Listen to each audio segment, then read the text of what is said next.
அனைவருக்கும் வணக்கம்.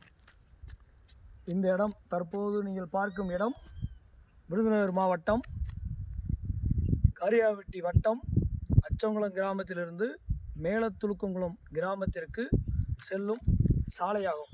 இந்த சாலை தற்போதுதான் பல கோடி ரூபாய் மதிப்பில் போடப்பட்டது. இந்த சாலையின் அருகில் நடுவே சென்னம்பட்டி அணைக்கட்டிலிருந்து ஒரு கால்வாய் செல்கிறது. இந்த கால்வாயில் இப்பகுதி விவசாய பொதுமக்கள் மற்றும் பொதுமக்கள் சென்று வருவதற்கு ஒரு பாலம் புதியதாக சுமார் 3 மாதத்திற்கு முன்பு தான் இந்த பாலம் அமைக்கப்பட்டது. இந்த பாலத்தின் தற்போதைய அவல நிலையை பாருங்கள். இந்த பாலம் கட்டப்பட்டு 3 மாதத்தில் இந்த பாலம் இறங்கிவிட்டது.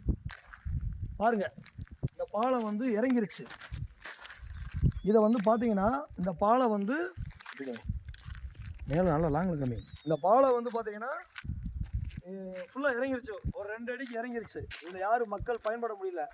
அதுவும் இல்லாமல் இந்த பாலம் பார்த்தீங்கன்னா இப்படியே நான் போகிறேன். இப்போ பார்த்தீங்கன்னா பாலத்தில் நடந்து போகிறேன். 2 அடி இருக்குது. இதில் யாரும் போக முடியாது. இந்த அளவில் பள்ளம் இருந்தால், எவ்வளவு பள்ளம் இருந்தால் இது எப்படி மக்கள் நடமாட முடியும், போயிட முடியாது. இதை ஒரு தடுப்பு கூட அமைக்கலை.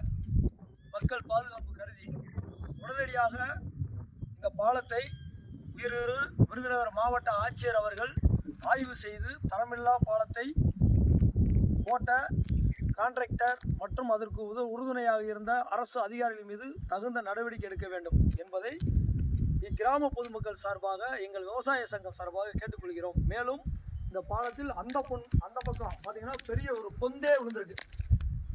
ஒரு பெரிய பொந்து. வாங்க, அதையும் உங்களுக்கு காமிக்கிறேன்.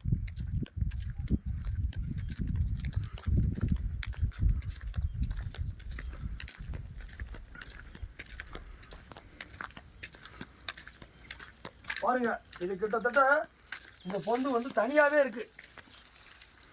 இது பாருங்க, இந்த பொந்து தனியாகவே இருக்கு. இது பார்த்தீங்கன்னா இது எந்த அளவுக்கு சாத்தியம் தெரில. ஓட்டையாக இருக்குது. இதில் யாரும் விழுந்து விபத்து ஏற்படுவதற்கு முன்பு தயவு கூர்ந்து இந்த பாலத்தை உடனே அகற்றிவிட்டு புதிய பாலம் அமைத்து தரும்படி கேட்டுக்கொள்வது மட்டுமல்லாமல், அரசு இதற்கு பாருங்கள், இது எவ்வளோ தூரம் போகுதுண்டு. இதை நீங்கள் உங்களுக்கே தெரியும். இந்த குச்சி இதை நான் அப்படியே உள்ளே விடுறேன். இது உள்ளேயே போயிடுச்சு. பாருங்கள், இந்த குச்சி உள்ளே போயிடுச்சு. இதே மாதிரி ஆளுகளும் உள்ளே போனால் என்ன ஆகுறது?